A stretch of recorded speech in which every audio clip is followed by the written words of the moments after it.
Hello everyone, my name is Sapna Goyal and my channel is Sapna Goyal 1985. इस video के through हम समझेंगे NCERT की class 7th के सिविक्स लेसन 1 ऑन इक्वालिटी के notes को. So let's begin. So first question is, why is universal adult franchise important in a democracy? So पहले क्या आपको यूनिवर्सल एडल्ट फ्रेंचाइज का मतलब पता है? यूनिवर्सल मतलब सबके लिए.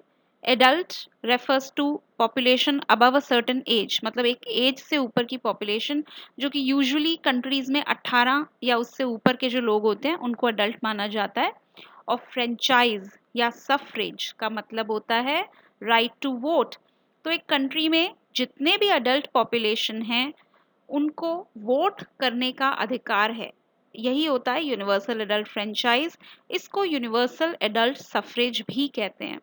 सो एक डेमोक्रेसी में ये इम्पोर्टेंट इसलिए है फॉर इंश्योरिंग इक्वालिटी, सबको समानता का अधिकार देने के लिए, यानी रिच हो या पुअर, मेल हो या फीमेल, कोई बड़ा इंसान हो छोटा इंसान हो, अगर आप एडल्ट हैं आप सभी को राइट वोट देने का अधिकार है. And second point, it makes a democratic government accountable to its citizens. जो एक डेमोक्रेटिक गवर्नमेंट है वो अकाउंटेबल बनती है, आंसरेबल बनती है अगर लोगों के पास वोट देने का अधिकार है. क्योंकि अगर गवर्नमेंट अपनी मनमानी करेगी तो लोग नेक्स्ट टाइम उनको वोट ही नहीं करेंगे.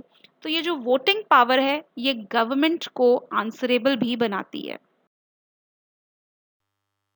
देन नेक्स्ट क्वेश्चन है, state veg in which article 15 addresses inequality. इसका मतलब हमें वो सब बातें बतानी हैं जो आर्टिकल 15 में लिखी गई हैं जिससे इनइक्वालिटी के इशू से डील किया जाता है.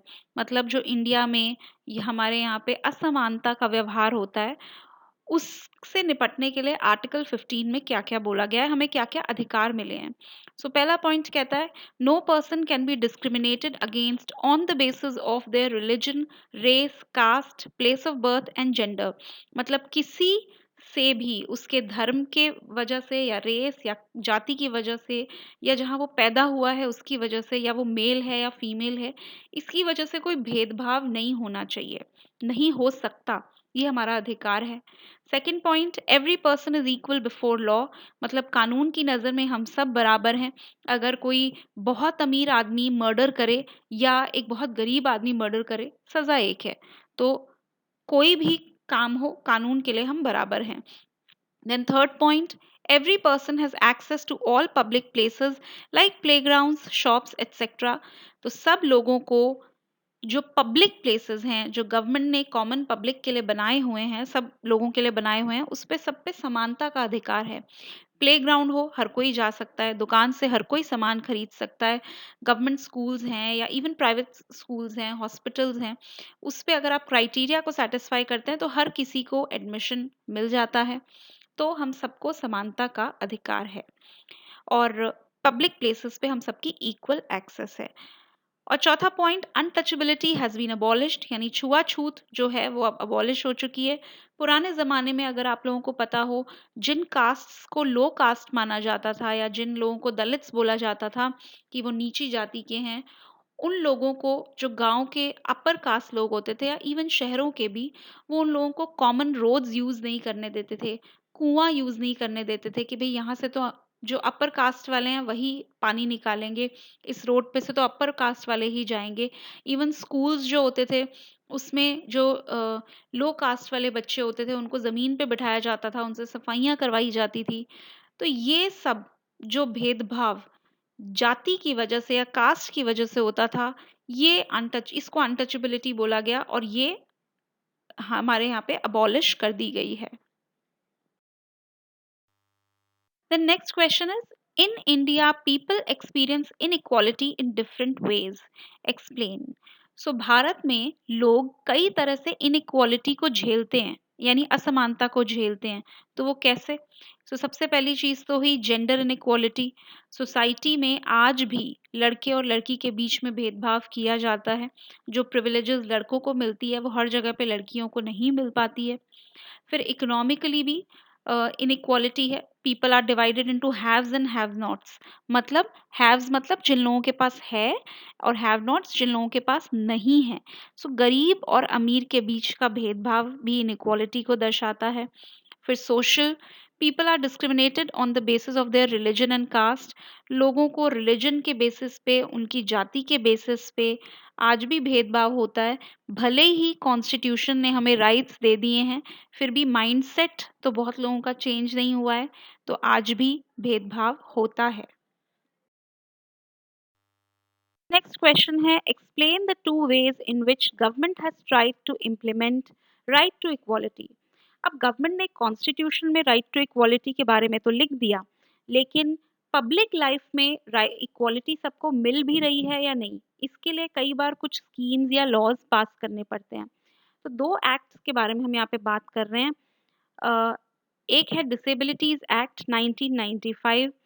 इस एक्ट में ये कहा गया कि जो लोग डिसेबल हैं, अपाहिज हैं या हैंडीकैप्ड हैं, उनके पास भी इक्वल अधिकार हैं, और उनका हर जगह पे फुल पार्टिसिपेशन हो, ये इंश्योर करना ज़रूरी है। तो all public places including schools and colleges should be accessible and provided with ramps. तो कई बार डिसेबल लोग जो व्हील चेयर पे होते हैं, वो अगर सिर्फ स्टेयर्स बनी होंगी स्कूल या कॉलेज में, तो वो एंट्री भी नहीं कर सकते हैं। तो उनके लिए जहाँ भी ज़रूरी है, रैम्प्स होना ज़रूरी है, जिससे कि वो एंट्री कर सकें स्ट्रक्चर के अंदर, और अगर और भी कोई ज़रूरत है तो वो उनको प्रोवाइड की जानी चाहिए। दूसरी चीज़, दूसरा जो प्रोग्राम या स्कीम गवर्नमेंट ने लॉन्च की है, वो है mid day meal scheme. According to the scheme, students in all government elementary schools are provided with cooked lunch. तो जितने भी गवर्नमेंट एलिमेंट्री स्कूल्स हैं, यानी 8th तक के जो स्कूल्स हैं या 8th तक की क्लास के बच्चों को फ्री कुक्ड मील मिलती है, उनको फ्री कुक्ड लंच मिलता है। इससे फ़ायदा क्या होता है, बहुत सारे गरीब बच्चे जो पहले स्कूल नहीं जाते थे क्योंकि वो खाना नहीं लेके जा सकते, अब वो सिर्फ खाने की वजह से भी कई पेरेंट्स ने बच्चों को स्कूल भेजना शुरू किया, क्योंकि गरीबी बहुत थी। और धीरे धीरे इस स्कीम की वजह से बच्चों का पार्टिसिपेशन स्कूल में बहुत बड़ा है। तो अमीर बच्चा जो पहले स्कूल जाता था, गरीब नहीं जाता था। तो ऐसी और भी कई स्कीम्स हैं, स्कॉलरशिप्स वगैरह हैं, जिसकी वजह से अब गरीब बच्चा भी स्कूल जाने लगा है, और इससे इक्वालिटी समाज में बढ़ती है। द नेक्स्ट क्वेश्चन है, define dignity. Why do we need to recognise human dignity. Dignity का मतलब क्या है? In short, dignity means respect. So dignity means thinking of oneself and other person as worthy of respect. So इसका मतलब है अपने बारे में और दूसरों के बारे में इज्जत से सोचना, और ये समझना कि हम सबको इज्जत का अधिकार है। So we need to recognise human dignity, मतलब हमें ह्यूमन डिग्निटी के बारे में सोचने की, बात करने की और देने की ज़रूरत है, क्योंकि it is aspired by all. इज्जत तो सभी को चाहिए। Everyone has a right to lead a life with dignity. हर किसी के पास इज्जत से जीने का अधिकार है। And it ensures all round development of human personality. अगर आप इंसान को इज्जत नहीं देंगे तो उसकी ऑल राउंड डेवलपमेंट हो ही नहीं सकती। अगर एक स्कूल में बच्चे को बार बार बुरा भला कहा जाए क्योंकि उसके पास पैसा नहीं है, या उसके पास एजुकेशन की कमी है, या उसके पास रिसोर्सेज की कमी है, तो उसकी ओवरऑल डेवलपमेंट हो ही नहीं सकती है। सो इज्जत पे सभी का अधिकार है। The next question is, list the benefits of midday meal scheme. Mid day meal scheme की अच्छाइयों के बारे में आपको बताना है। So it has increased the enrolment and attendance of poor children. गरीब बच्चों का स्कूल में एडमिशन, एनरोलमेंट मतलब जो जितने लोग बच्चे स्कूल में एनरोल हो रहे हैं, एडमिशन ले रहे हैं, वो बढ़ा है, और अटेंडेंस भी बढ़ी है। ऐसा नहीं है कि सिर्फ बच्चों ने एडमिशन ले लिया और स्कूल में आना बंद कर दिया। पहले ये बहुत होता था, एडमिशन तो लेते थे फिर स्कूल नहीं आते थे, लेकिन मिड डे मील की वजह से अटेंडेंस भी बढ़ी है। Then second point, provision of employment to Dalit women. इससे बहुत सारी दलित विमेन को जॉब मिला है, खाना बनाने का जॉब मिला है। Reduction in caste prejudice as both lower and upper caste children eat together. Mid day meal ने ये भी फ़ायदा दिया कि एक ही जगह से कुक्ड फूड आ रहा है, सबके लिए एक जैसा आ रहा है, और बच्चा चाहे अपर कास्ट का हो या लो कास्ट का हो, सबके सब इकट्ठा बैठ के खाना खाते हैं। तो इससे जो कास्ट प्रेजुडिस है, जो कास्ट इनइक्वालिटीज़ हैं, वो भी बच्चों के मन में कम होती है, रिड्यूस होती है। नेक्स्ट क्वेश्चन, हु वाज रोजा पार्क्स? सो रोजा पार्क एक अफ्रीकन अमेरिकन वुमन थी, यानी कुछ अफ्रीकन्स जो अमेरिका में जाके बस गए थे, वो उनमें से एक थी। तो उन्होंने क्या किया था? She refuse to give up her seat to a white man in a bus. America में भी सालों तक ये प्रॉब्लम चला। जो काले और गोले गोरे लोग थे, यानी कि जो अफ्रीका से आए हुए लोग थे, उनका कलर ब्लैक होता था, उनके साथ बहुत इनइक्वालिटी की जाती थी। जैसे इंडिया में भी काफ़ी टाइम तक जो कास्ट इनइक्वालिटीज़ एग्जिस्ट थी, वहाँ कलर के बेसिस पे थी अमेरिका में। तो अ, उन लोगों को भी बसेस में बैठने नहीं दिया जाता था, और भी कई इनइक्वालिटीज़ थी। तो जब वो एक बार बस में ट्रैवल कर रही थी, तो एक वाइट आदमी ने, यानी एक अमेरिकन ने, उन्हें बोला कि उठकर अपनी सीट दे दो। तो उसने अपनी सीट देने से मना कर दिया, और लोगों को भी इससे हिम्मत आई, and her refusal started the civil rights movement in USA. तो उनके मना करने से यूएसए में, यूनाइटेड स्टेट्स ऑफ अमेरिका में, सिविल राइट्स मूवमेंट की शुरुआत हुई। काफ़ी टाइम तक ये लड़ाई चली, और उसके बाद जितने भी ब्लैक्स एंड वाइट थे अमेरिका में, सबको इक्वल राइट्स मिले।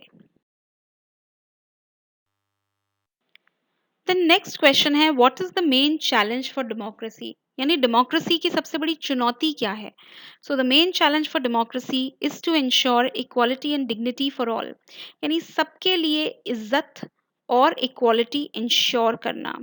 भले ही कॉन्स्टिट्यूशन में गवर्नमेंट ने सबको ये दोनों चीज़ें दी हैं, लेकिन प्रैक्टिकली रियल लाइफ में आज भी लोग इनइक्वालिटी से सफ़र करते हैं। उनके पास इज्जत भरी लाइफ जीने का अधिकार कॉन्स्टिट्यूशन में है, बट प्रैक्टिकली उनको नहीं मिला हुआ है। तो डेमोक्रेसी में ये दोनों चीज़ें सबको मिले, ये इंश्योर करना सबसे बड़ा चैलेंज है। The next question, who are Dalits? Dalit means broken, मतलब टूटा हुआ इंसान। The term is used to address lower caste Hindus. सो जो दलित्स हैं, बेसिकली जो लो कास्ट हिंदूज हैं, उनको दलित्स कहा गया, उनको शूद्रस भी कहा गया, उनको अनटचेबल्स भी कहा गया। और हमारा कॉन्स्टिट्यूशन कहता है untouchability has been abolished. Next question, why does inequality still exist? भाई कॉन्स्टिट्यूशन ने जब इक्वल राइट टू इक्वालिटी सबको दिया है, फिर भी इनइक्वालिटी है क्यों? It's because of lack of acceptance in the society.